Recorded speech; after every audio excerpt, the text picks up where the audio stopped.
Bonjour à toutes et à tous, je suis ravie de vous retrouver pour ce nouvel épisode de votre podcast Apprendre à être soi. Aujourd'hui, un podcast un petit peu particulier puisqu'il va annoncer les 5 prochains podcasts. C'est parti!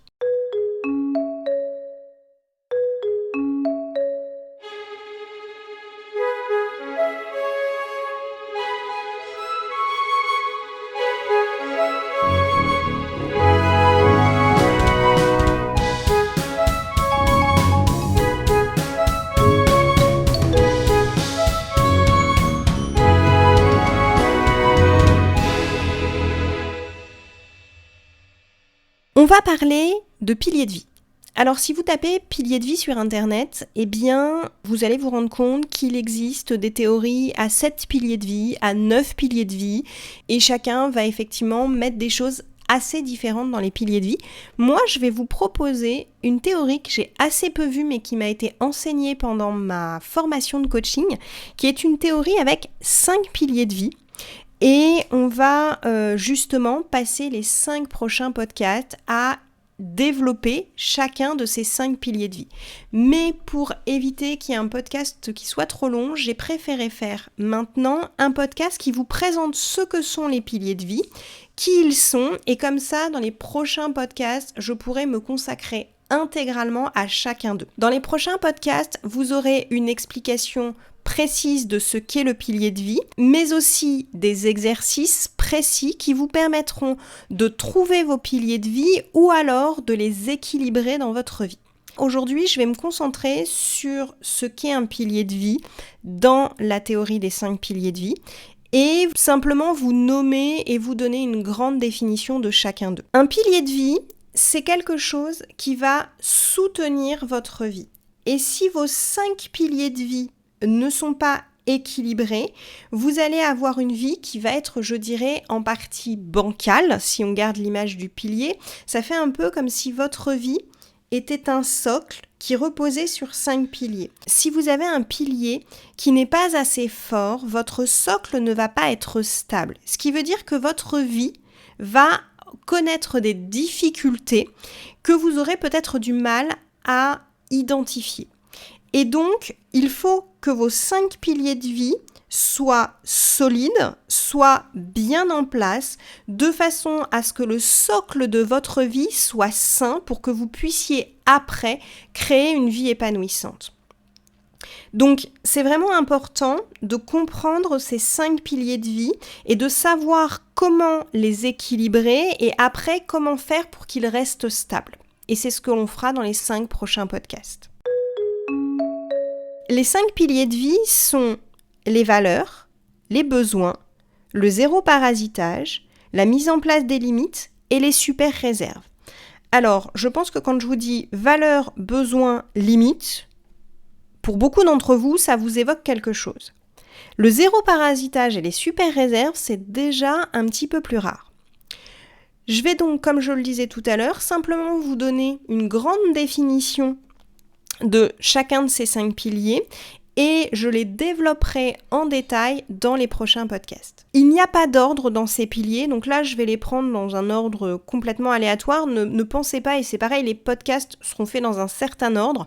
Ne vous dites pas que c'est parce qu'il faut en travailler un plus que les autres ou prioritairement sur les autres.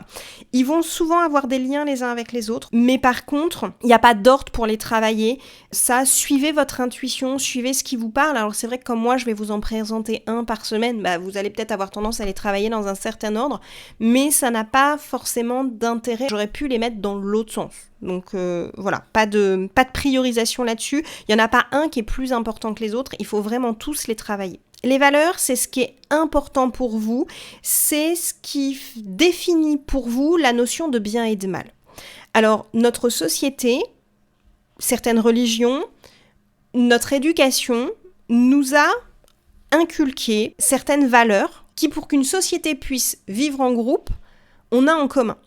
Mais là, ce qui sera intéressant, c'est d'aller chercher vos valeurs à vous, ce qui est important pour vous, ce qui fait que pour vous, les choses, je dirais, vont dans le bon sens, coulent de source.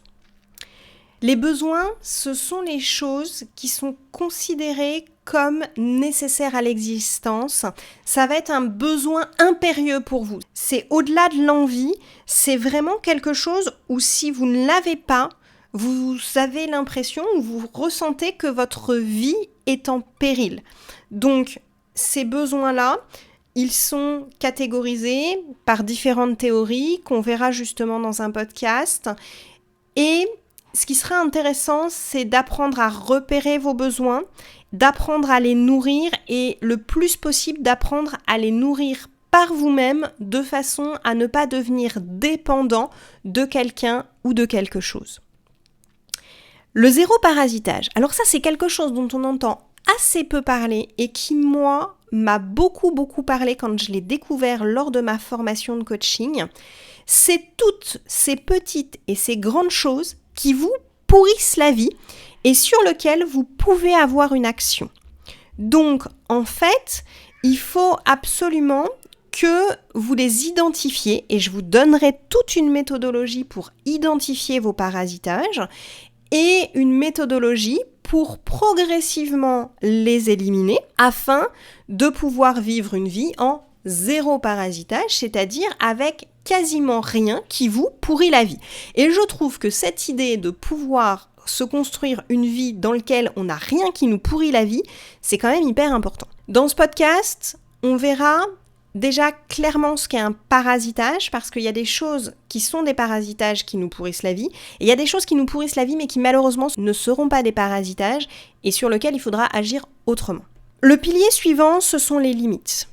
Et ça, par mon expérience de coach, c'est très clair qu'on a beaucoup de mal à se poser des limites à nous-mêmes et des limites aux autres qui soient bien placées, avec lesquelles nous sommes en accord. Et là, c'est pareil. Dans le podcast qui traitera des limites, je vous donnerai une méthodologie pas à pas qui vous permettra de découvrir vos limites et une méthodologie qui pourra vous aider à les placer sereinement et de façon à ce qu'elles soient clairement entendues quand vous placez des limites aux autres et qu'elles puissent être respectées.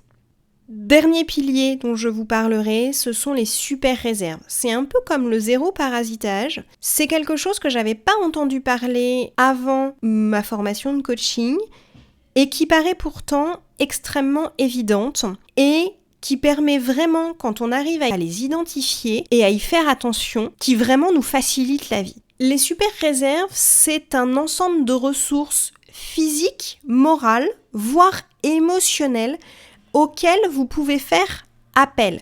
C'est donc une quantité de quelque chose qu'on conserve pour pouvoir l'utiliser au moment opportun.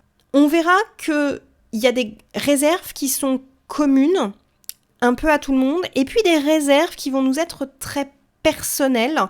Pour chacun de ces piliers, c'est ça qui est à la fois très difficile et à la fois hyper intéressant, c'est qu'elles sont vraiment liées à vous et rien qu'à vous. C'est-à-dire que la société peut nous donner des clés sur des super réserves, sur ce que sont nos besoins, sur les valeurs, mais en fait, si on veut vraiment avoir un socle stable dans notre vie, il faut aller se poser des questions et se demander ce qui est juste pour nous, ce qui fait sens pour nous, ce qui nous est utile à nous, pas à tout le monde, à nous en tant qu'individus. Et si vous arrivez à faire ça pour chacun de ces 5 piliers, eh bien, vous allez pouvoir vraiment équilibrer votre vie, garder un œil sur certaines petites choses qui peuvent bouger avec le temps, et vous allez devenir extrêmement autonome dans la gestion de votre bonheur. Et ça, c'est hyper cool. Voilà. Je vais m'arrêter là pour aujourd'hui, je rentrerai beaucoup plus dans les détails sur chacun des piliers de vie dans les 5 prochains podcasts. Un podcast par pilier, ça deviendra donc, je pense, beaucoup plus clair. Et d'ici là, je vous souhaite une belle soirée ou une belle journée en fonction de l'heure à laquelle vous m'avez écouté. Et je vous dis à la semaine prochaine pour un prochain épisode. Au revoir!